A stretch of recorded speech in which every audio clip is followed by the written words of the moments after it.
वो क्या बोलेगा? जो बोलेगा खुदा कहेगा ले कर दिया मैंने।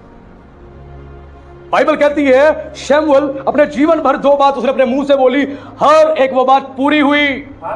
हालेलुया।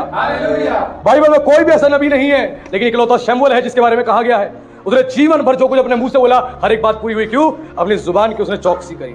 खुदा के सामने वो हाजिर नाजिर होकर चलता रहा, खुद को पवित्र बनाए रखा। वो इजराइल में झूठे भविष्यवक्ताओं की तरह, झूठे लोगों की तरह नहीं बना। वो अपने आप को उसने पवित्र और होली बना के रखा। परमेश्वर चाहता है हम प्रार्थना को करें, विश्वास के साथ करें। ये प्रार्थना हमारे लिए काम करती है, लेकिन प्रार्थना जब काम करती है जब हम परमेश्वर के विश्वास के साथ आते हैं। बाइबल कहती है जो कोई परमेश्वर के पास आता है उसको विश्वास करना अनिवार्य है। बिना विश्वास करे, अब बिना विश्वास के साथ बैठो प्रार्थना में, ईश्वर प्रभु कर दो तो प्रभु किसको देखता है? आपके हृदय को, आपके मन को। क्या फेथ है तुम्हारे अंदर? विश्वास है? अगर तुम्हारे अंदर विश्वास है तो खुदा तुम्हारे लिए काम करेगा।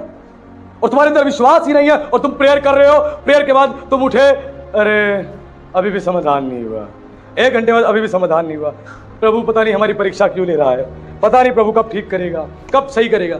तो तुम्हारा वचन पे विश्वास ही नहीं। खुदा ने तुम्हारे लिए प्रतिज्ञा कर दी है, प्रतिज्ञा तुम जानते ही नहीं क्योंकि तुम बाइबल कभी पढ़ते ही नहीं।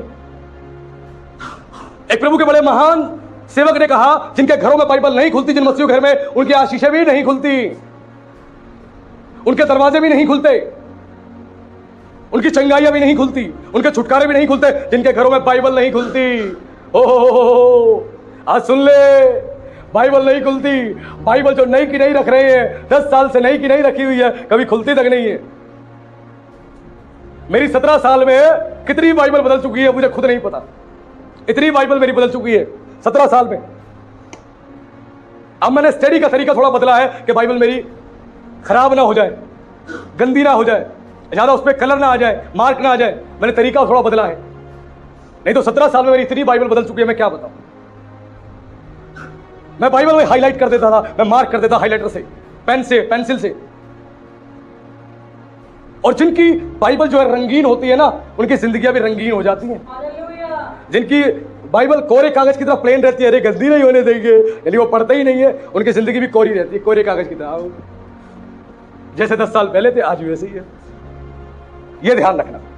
इसलिए जरूरी है कि हम खुदा की बातों को समझें, खुदा की बातों को जानें, क्योंकि परमेश्वर चाहता है कि हम अपना जीवन ऐसा बनाएं